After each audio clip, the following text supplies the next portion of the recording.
I'm Bruno. Hey Bruno. Alright, welcome back. We're talking about some Risk of Rain 2, Survivors of the... no, Seekers of the Storm. And today they actually uploaded two videos, a dev diary and a character trailer for a new character, the Seeker. So I didn't know this was coming out today. I was kind of blindsided by it and I wanted to make a video. I missed the stream and everything.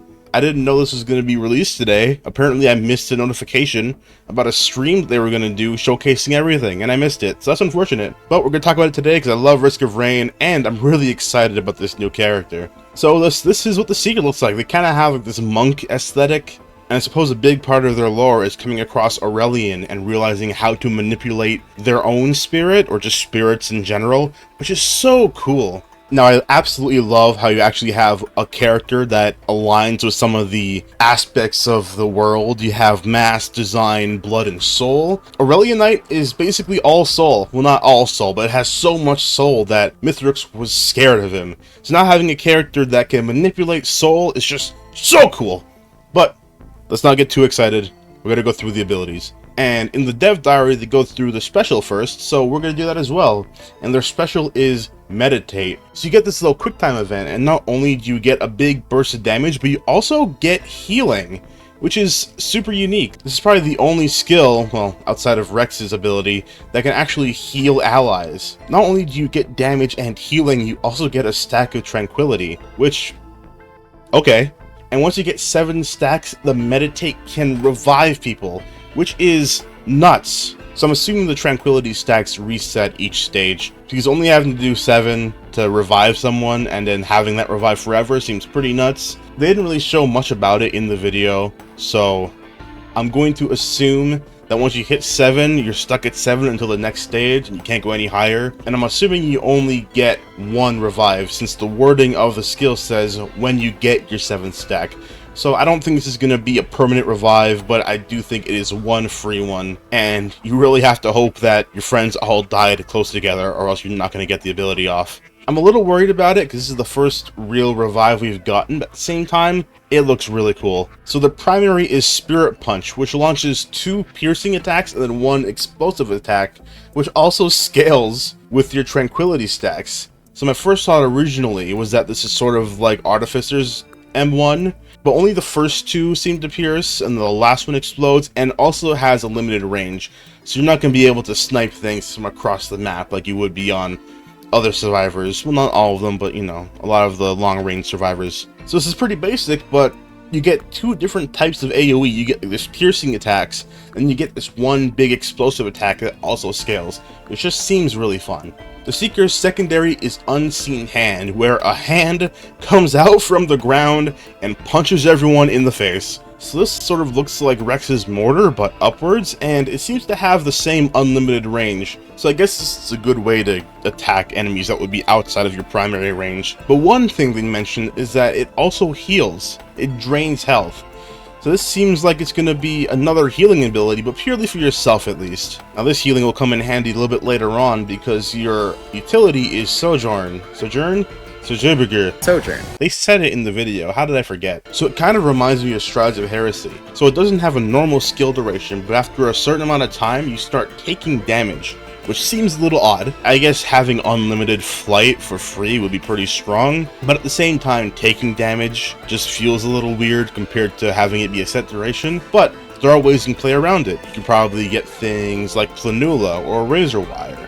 You can start just flying around, you know? That seems really fun, and early on it seems like you're meant to kind of use the Unseen Hand to heal yourself to make sure you can fly more often. Or, you know, just get healing items, which is usually how that works. Now they show off another ability called Soul Spiral, which is an alternate ability, and I'm assuming it replaces Unseen Hand. You can see the Seeker using Sojourn while using the ability, and I feel like your special is way too integral to your game plan to get rid of. So this has to be an alternate M2, which looks great. Honestly, I like it. This one really forces you to get in close, and I'm assuming it also has the ability that it drains health. If the regular M2 drains health, this one probably does too. If anything, it probably drains health even better because it's so close range. So right now, the Seeker seems to be our first dedicated support survivor, since it has just an AoE heal by default. And that's honestly really cool. and being able to get the healing and the reviving,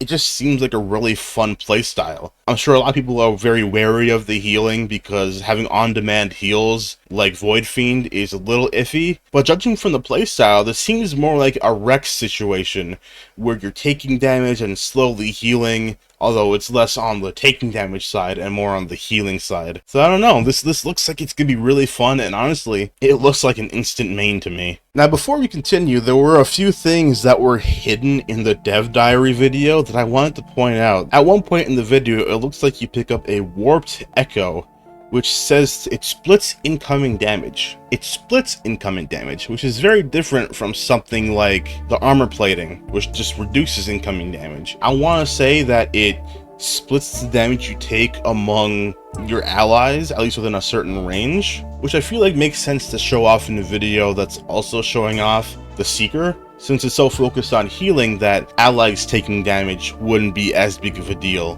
But it seems like there would be some sort of additional conditions like being close by, and also I wonder how this would even work in single player.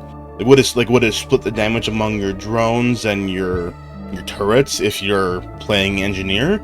That seems like it can be a little weird. Now in this part of the video, we actually get a good look at what items they have, and one of them is that thing. I might have to look through the VOD of the stream to make sure I actually know what it is, but that's quite funky. In this section of the video, the Seeker is shown to have a little balloon. Now, that's kind of cute. Is that an item? You see the balloon again in the item bar later in the video, as well as this green spiky thing, and this thing that kind of looks like a pill.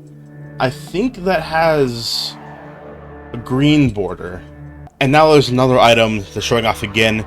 This one they actually showed off on Twitter, called the Antler Shield. Now judging by the little blue shield around them, I'm assuming this is a shield based item. It grants shield, maybe it even buffs your shield in some way, which I think is awesome because the only shield based items we have so far are, you know, Shield Gen, Plasma Shrimp, Transcendence. So having another item that interacts and grants shield sounds really fun. And I'm glad we're finally getting more shield support. Even though I don't normally like shield, I like having my health bar full at all times.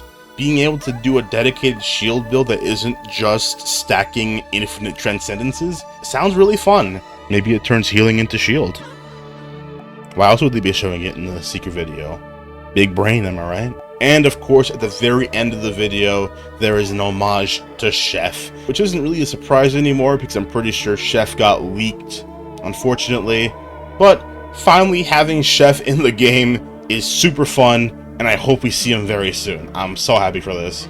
But yeah, that's everything I wanted to talk about. This is going to be a shorter video because, you know, it wasn't really planned at all. So yeah, hopefully we get some more Risk of Rain news, and maybe you'll see some more Risk of Rain on the channel.